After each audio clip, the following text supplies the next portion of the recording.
Hello တာကြီးတို့ဒီနေ့အိတ်စုတစ်လာတယ်ဆိုတော့ဖောက်ကြည့်အောင်ကွာဘာတွေပေါက်မယ်ဆိုတော့30နဲ့ကဆန်းကြည့်အောင်ကိုအဲ့တော့ရေးစားထွက်လာတာအဲ့တော့ဘောဝင်နေအာကာသရင်နဲ့ရောက်သွားတော့နော်အာကာသတွေရောက်သွားတယ်လို့ဆောင်းရမိုက်ပါတယ်အဲ့ရမိုဘိုင်းလေးကျန်နေရ live bone skin စကွက်နဲ့တော့တူရအိတ်စုတွေကဲကြံပဲပေါက်ပါတယ်အသိနှစ်တုံးပါခေနောက်ထပ်10ချိန်ရထပ်ဖောက်ကြည့်အောင်ဘာတွေရမလဲလို့ပေါ့ခေကျွန်တော်စကစ်နဲ့ဖောက်တော့ coin 2 coin ပဲရပါတယ်ခေ grid ကြီးရပါတယ်တနက်ခံ grid ကြီးရပါတယ်ခေ30နဲ့ထပ်ဖောက်ကြည့်အောင်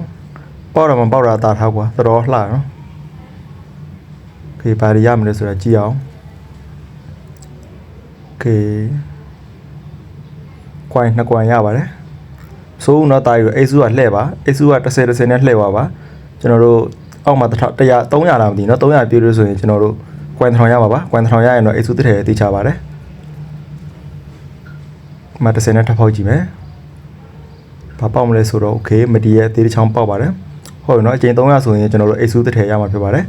ဖောက်သွားပါတာကြီးတို့30နဲ့ဖောက်ပါโอเคထပ်ဖောက်ကြည့်အောင်နော်ဘာတွေပေါက်မယ်ကြည့်အောင်မတီးရဲ့3သီးတွေရရင်မစိုးဘူးဗျโอเคဆေးဘူးပေးတယ်ဆေးဘူးလည်းမစိုးပါဘူးခေတာရီတို့ဖောက်ကြည့်နော်ဒါကျွန်တော်ကတော့ကူပွန်ကတ်50ကတ်စီရတဲ့ကြောင့်မို့ကူပွန်ကတ်တွေ3တာဖြစ်ပါတယ်50နဲ့ခေစကစ်တွေနဲ့ဖောက်ကြည့်တယ်ဘာမှမပေါက်ဘူး coin တွေပဲရတယ်ခေကောင်းမွန်တော့ဘာမှမရသေးဘူးเนาะနောက်မှပဲကျွန်တော် UC ထည့်ပြီးဖောက်ကြည့်ပါဦးမယ်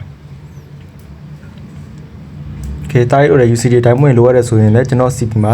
စာပို့ပြီးတော့ဝယ်ယူလို့ရပါတယ်เนาะခေဒီမှာလည်းဘာပေါက်မလဲဆိုတော့ခေဆေးဘူးတပူပဲပေါက်ပါတယ်ရတာပဲကျင်တတ်ပါတော့เนาะခေနောက်တစ်30စီးတည်တယ်ဆိုတော့ထပ်ဖောက်ကြည့်လိုက်ပါဦးမယ် UC ကတော့နောက်မှထပ်ဖြည့်ပြီးတော့ထပ်ဖောက်ကြည့်မယ်နော်